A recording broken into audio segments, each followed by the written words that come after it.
Good afternoon, good people. Hope you guys are well. My name is Joya. Thank you guys for being here. If you are an old subscriber, if you're new, thank you for coming. Thank you for joining us. We just talk about all types of stuff on this channel. There's no one topic because life is just what it is. So I thought about this video a few weeks ago. I was like, let me make this video. So basically, it's going to be 5 lessons that I've learned in my early to mid 20s.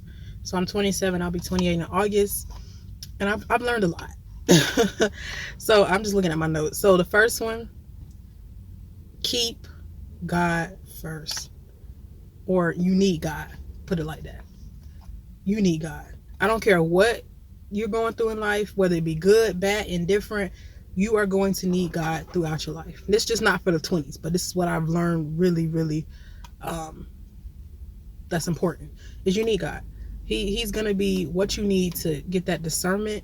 He's going to be what you need to make it through. He's going to be that person that you need for every single thing. If you can't rely on nobody else, you have to know that you need God, period. Number 2, be okay with being alone. I know that's tough. I'm working through that in therapy.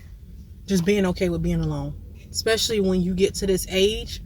I remember talking to somebody that was in their 30s. This was back in 2019, 2018. And they were in their early 30s. I was in my early 20s, right? Still fresh out of whatever. And I remember them saying, it was a guy, I remember him saying that, because he was at the age where it's like all his friends are getting married, having kids. He had no kids. He was not married at the time. And so he was just like, he feels the pressure. He's like, all my friends are married. They have kids, and I'm just single and blah, blah, blah. Can't meet nobody, whatever. And he was like, you're going to get to that point where you see what I'm like. I'm like, whatever.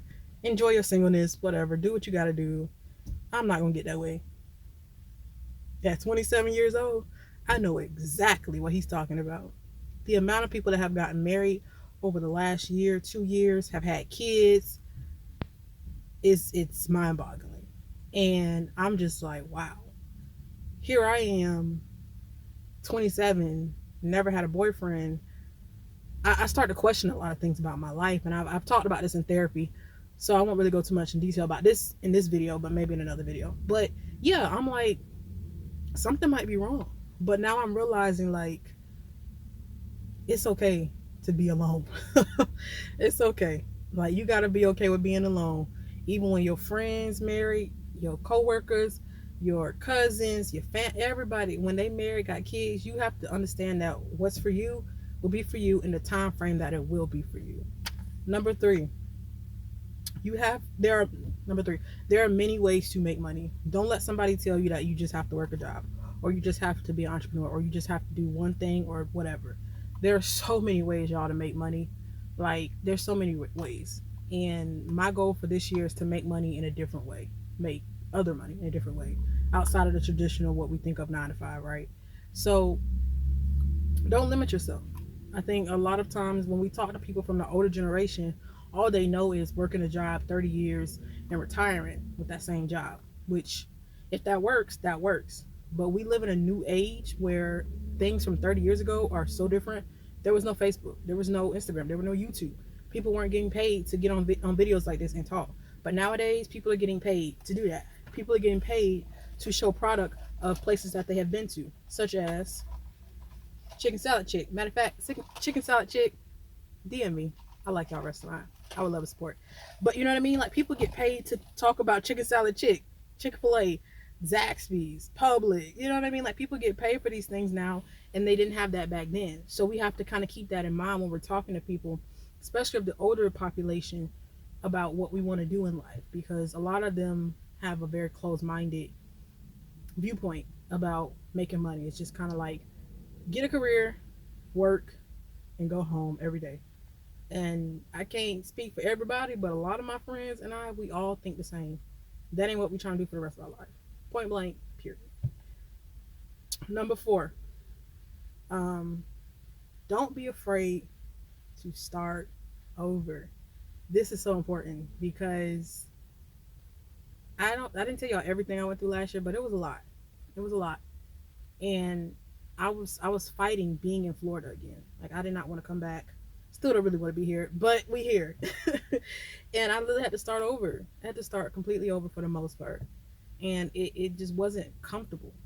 But you have to be okay with starting over. And that goes with your life, just overall. Like me, it can go in a relationship if you say, listen, this person is not treating me right. They have been disrespectful. They have been a cheater. Whatever it is, I don't feel like I need to stay in this relationship. That's your prerogative. So you can start over. And I even told my friend that I was like, listen, once you get out here in these dating streets and you want to meet people and date men and whatever, be okay with starting over. Because at some point, 9 times out of 10, that man probably ain't gonna be the first person you meet is probably not gonna be the person you're gonna really want to be with. So you're gonna have to say, okay, they ain't really doing what they need to do for me. They're not being honest. They're not being consistent. I'm gonna start over, and you have to be okay with that. Same thing with a job, starting over. You in your career. See, I'm thinking about another career. At 27 years old, I'm thinking about a whole other career. What it is, I don't know yet. But I've been looking at so many different things just because I know that I'm just not the person to do the same thing for the rest of my life. The only thing I can say I can do the rest of my life is be married. But that even come with asterisks because if you cheat, you lie, you ain't gotta worry about me. I'm gonna call him the best divorce lawyer in the country. But I know me and I know like I'm willing to start over. So be okay with starting over. And last but not least, number 5, you have to love yourself. If I had known this 5 years ago, 2 years ago, 6 years ago, 10 years ago, I would not have been in so many heartbreaks and so many episodes of just feeling like I'm worthless if I had chose to love myself. If I had known what loving yourself means. I think sometimes we just throw out that statement and we don't really know what loving yourself means. Loving yourself means you are treating yourself as if you would want how you would want somebody else to treat you. Meaning if you don't want somebody to lie to you, cheat on you, make you feel like less than, you shouldn't do that to yourself. You shouldn't do that to yourself. Don't cheat yourself. If you know your potential is worth more, you can do more in a job, you can make more money. Why are you cheating yourself? Why are you just saying, okay, I'm just going to stay here and just make this amount of money? I'm just going to stay here. I'm not going to excel. I'm not going to have any aspirations. Why are you doing that to yourself? Loving yourself also looks like this. If you're with somebody and they are not treating you right, it means you leave. It means you leave. And I know it's not always that easy and it's not always that cut and dry because some people might have kids and all that other stuff. But you really have to understand that when it comes down to who you are, you have to be the person that you want to be. And that means accepting things that you want to accept and not accepting things that you don't want to accept. Like my therapist had to tell me, you don't have to be okay with things that you're not okay with. That's part of loving yourself. Because when you say, oh, I'm presented with this, nah, I'm good. Oh, you want to give me $50,000 for this job when I have a master's degree and I have 5 years experience? I should be making at least 75. I'm good. There's a song that is by Tank. It's called Value, and the song is mainly kind of like about in relationships. Like I'm valuing myself, but this can be used in anything. Like I listen to the song when I'm like feeling like I'm not worth or like I'm not getting what I'm worth in whatever area, and it makes me feel like okay, I can do this. Stop accepting less. That's basically what the song is about. It's saying, I know my value, even if you don't see it. That's another aspect of loving yourself. That person, that job, that family member, whatever, they may not see your value. But if you know your value, I know my value, even if you don't see it. That is loving yourself.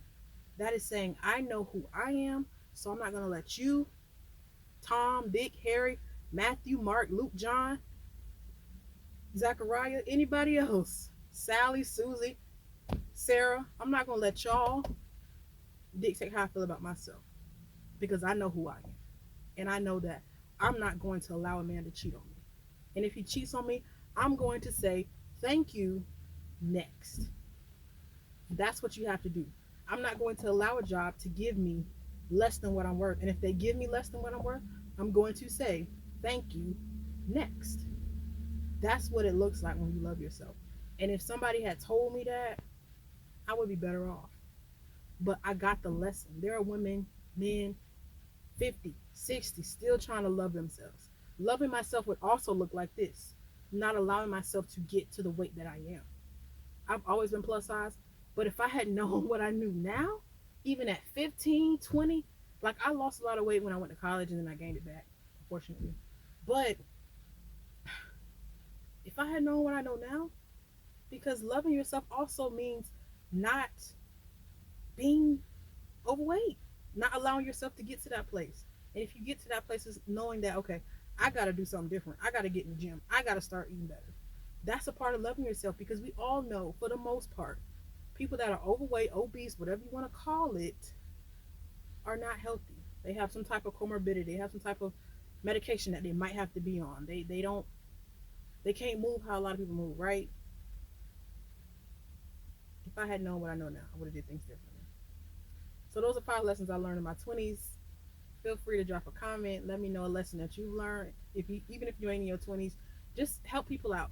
We all in different stages. I have a very diverse demographic. I look at my demographics on here, and it's interesting to see. To be honest, I have men on here. I have women, people in their 50s. So it's interesting. So just drop a comment. Let me know something that you've learned, something that can help me in the future, and we'll talk soon. As always, y'all, stay grateful, stay faithful, stay consistent.